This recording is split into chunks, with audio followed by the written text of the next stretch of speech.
नेपाल भारत और चीन के दरमियान वाक़या है। इसकी खूबसूरती यहाँ के पहाड़ हैं। दुनिया का सबसे बड़ा पहाड़ माउंट एवरेस्ट भी यहाँ मौजूद है। दुनिया के 8 बड़े पहाड़ नेपाल के अंदर मौजूद हैं।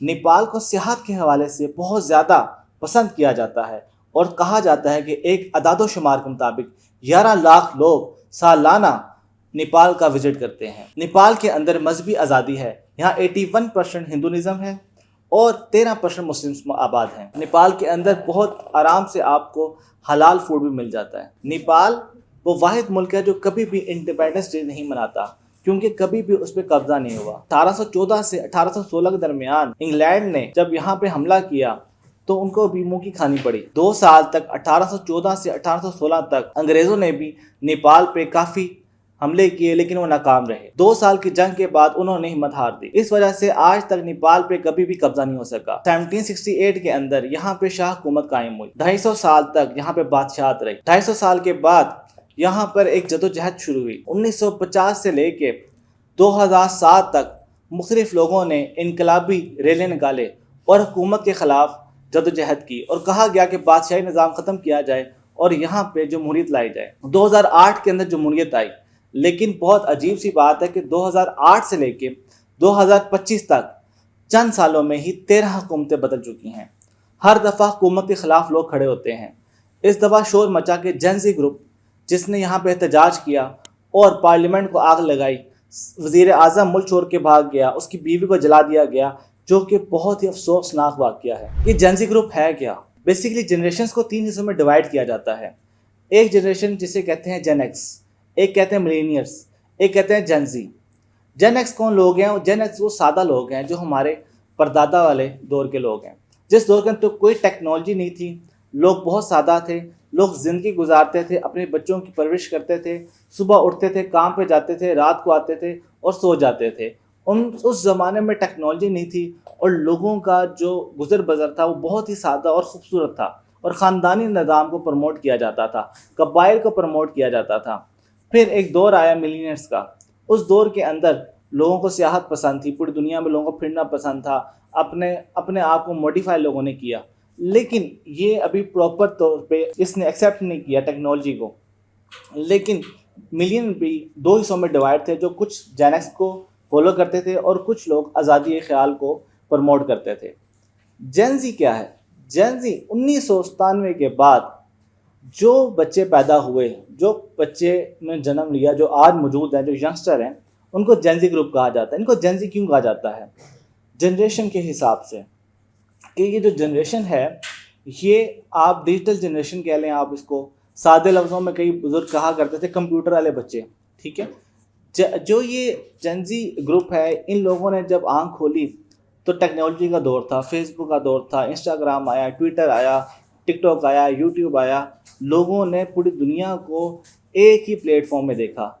हम लोग जब छोटे थे या हमसे पहले के जो लोग थे, वो ख्वाहिश रखते थे, वो देखना चाहते थे कि अमेरिका में लोग कैसे ज़िंदगी गुजार रहे हैं, वो देखना चाहते थे यूरोप में लोग कैसे ज़िंदगी गुजार रहे हैं, वो देखना चाहते थे कि अफ्रीका के लोग कैसे ज़िंदगी गुजार रहे हैं, वो देखना चाहते थे कि वहाँ की तहज़ीब क्या है, वहाँ के अंदर कौन सा मज़हब है, वहाँ पे उनकी खूबसूरती का राज क्या है, क्या वजह है कि वहाँ के लोग सुकून में रहते हैं और हम लोग नहीं। तो जो ये जनरेशन है, ये पूरी दुनिया से कनेक्टेड होती है। जेन-ज़ी जिसे कहते हैं, ये पूरी दुनिया से कनेक्टेड होती है और उस कनेक्शन के साथ ये लोग कारोबार भी करते हैं। कई लोग लिंक्स पैदा करते हैं, इंपोर्ट एक्सपोर्ट का काम करते हैं, जॉब ढूंढते हैं, दुनिया पाकिस्तान से किसी भी मुल्क में रहते हैं, दुनिया से बाहर जाते हैं। एक शख्स ने लोगों को उजागर किया और तहरीक चलाना शुरू की है हुकूमत के ख़िलाफ़, क्योंकि कुछ ही सालों में 13 दफ़ा हुकूमत बदल चुकी थी। इस दफ़ा हुक्मरानों ने सोचा कि कई लोग टिकटॉक के ऊपर गलत इन्फॉर्मेशन देते हैं, जैसे पाकिस्तान में भी होता है कि कई लोग अपने पास से कोई भी बात बना के एडिट करके इतना खूबसूरत तरीके से पेश करते हैं कि हम लोग सच समझ बैठते हैं और इख्तलाफात पैदा हो जाते हैं। हम कई बार हुकूमत पे उंगली उठाते हैं, कई बार लोगों पे उंगली उठाते हैं, कई बार डिपार्टमेंट्स पे उंगली उठाते हैं बग़ैर तस्दीक किए, और उसकी तस्दीक करने जाओ तो पता लगता है बात ही झूठी थी। ऐसे ही नेपाल में बहुत ज़्यादा रूमर्स उठने लग पड़े हुकूमत के ख़िलाफ़। जब ये उठे तो हुकूमत ने कहा कि जितने भी सोशल मीडिया प्लेटफॉर्म हैं, 26 प्लेटफॉर्म, उन सब पे पाबंदी लगा दी जाए। जब उन पे पाबंदी लगा दी गई तो इस ग्रुप ने कहा कि हमारी आज़ादी राय के ऊपर पाबंदी लग गई, क्योंकि बहुत ज़्यादा जदोजहद करने के बाद یہاں پہ بادشاہت سے جمہوریت آئی تھی. جب جمہوریت آتی ہے تو ہر بندے کو آزادی رائے کا حق ہے. اس کو حق ہے وہ اپنی بات کر سکے, اپنا پیغام حکمران تک پہنچا سکے. اس کا حق ہے کہ وہ دنیا سے کنیکٹ ہو سکے. اس کا حق ہے وہ آزادی سے زندگی گزار سکے. جمہوریت کی خوبصورتی یہ ہے. اس وجہ سے جب یہ معاملہ پیش آیا اور گورنمنٹ نے کہا کہ ہم بہت جلد جو ہے ایک پالیسی بنائیں گے, اس پالیسی کے مطابق جو چلے گا اس کو حق ہوگا کہ وہ سوشل میڈیا استعمال کر سکتا ہے. اور لوگوں نے اس بات کے اوپر بہت زیادہ اعتراض کیا.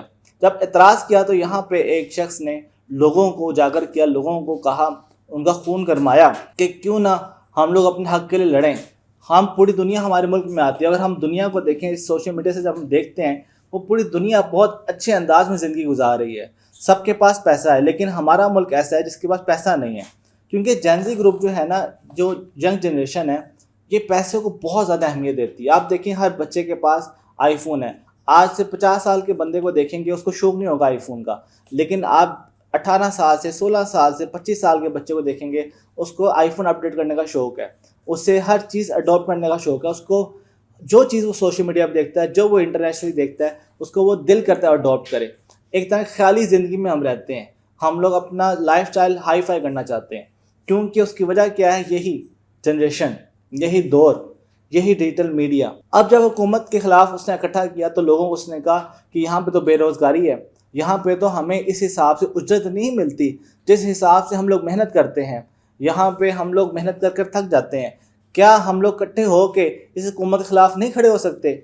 کیونکہ اس گروپ کا کوئی بھی لیڈر نہیں ہے, کوئی لیڈر نہیں ہے. لیکن نوجوانوں میں جب ایک غصہ آیا, اور ان کو بھی نہیں پتا وہ کیوں باہر نکل رہے ہیں, بس ان کو یہ پتا اپنے حق کے لیے نکل رہے ہیں. ان کا حق کیا ہے ان کو بھی نہیں پتا, ان کو معلوم ہی نہیں.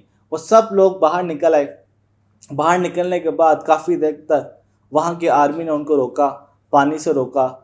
کئی لوگ شہید ہوئے, 24 سے 25 لوگ جو ہیں مارے گئے. لیکن اس دوران جو ہے انہوں نے بھی ہاتھ اٹھا لیے, وہاں کے ایجنسیوں نے بھی ہاتھ اٹھا لیے کہ ہم اپنی قوم کو کیسے, وہ جنریشن جس نے ہمارے ملک کے لیے کھڑا ہونا ہے, جو ہمارے ملک کا سرمایہ ہے, جس نے ہمیں آگے جا کے ہمارے ملک کو پیسہ کما کے دینا ہے, ہم اس قوم کو کھٹا کر کیسے مار دیں, کہ وہ تمام اکٹھے ہو چکے ہیں. اس سب صورتحال میں وہاں کے ایجنسیوں نے, آرمی نے بھی ہاتھ اٹھا لیے. وہاں کے لوگوں نے کیا کہ پارلیمنٹ کو آگ لگا دی, اور جس کے اندر وزیر اعظم کی بیوی بھی فوت ہو گئی. اور وزیر اعظم خود ہیلی کاپٹر کے تھرو کہیں نہ کہیں جا کے چھپ گیا اور استعفیٰ دے دیا. ابھی تک وہاں کی عوام کا غصہ ٹھنڈا نہیں ہوا. کیوں نہیں ہوا؟ کیونکہ ان کو لیڈ کرنے کے لیے کوئی لیڈر نہیں ہے. ان کو یہ معلوم نہیں ہے کہ ان کو لیڈ کون کر رہا ہے, اس نے کس کی بات ماننی ہے. جب کسی بھی پارٹی کا کوئی لیڈر ہوتا ہے اس کے کہنے پہ احتجاج کیا جاتا ہے, تو جب اس احتجاج کو ختم کرنا ہو تو کمپرومائز کرنے کے لیے اس لیڈر سے ڈائیلاگس کیے جاتے ہیں تاکہ ختم کر دی جائے. لیکن سب سے بڑا مسئلہ یہاں پہ یہ آ رہا ہے کہ اس گروپ کا, جین زی گروپ کا کوئی لیڈر نہیں. جب کوئی لیڈر موجود نہیں ہوتا تو مشکل ہو جاتا ہے ڈائیلاگس کرنا, کمپرومائز کروانا, یا ان کے مطالبات پورے کرنا. حکومت نے کافی حد تک ان کے مطالبات مکمل کر لیے, پورے کر لیے, لیکن مسئلہ یہ آ رہا ہے کہ ابھی تک وہ لوگ غصے میں ہیں اور ان کو یہ نہیں پتا کہ وہ نیا قدم کیا اٹھائیں گے. تو میری تو جو ہمارے پاکستان بھائی ہیں وہ بہت زیادہ باتیں کر رہے ہیں, سب کچھ کر رہے ہیں, لیکن ان سے یہی ریکویسٹ ہے کہ یہ لوگ یہاں پہ لوگوں کو اکسا رہے ہیں کہ ایسے کرو ویسے کرو. بھائی اس سے بہت بڑا نقصان ہوتا ہے. اب اس ینگ جنریشن کو نہیں پتا انہوں نے اپنے ملک کا کتنا نقصان کر دیا.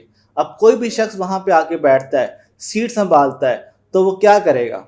وہ سب سے پہلے تو املاک ٹھیک کرائے گا. کتنا ملین پیسہ ضائع ہو گیا اس کی ریکوری کرے گا. تو ملک کو دوبارہ کھڑے ہونے میں کتنا ٹائم لگے گا؟ یہ تمام چیزیں دیکھی جاتی ہیں. تو کبھی بھی ایسے لوگوں کے پیچھے لگ کے اپنے ملک میں تباہی نہ کریں.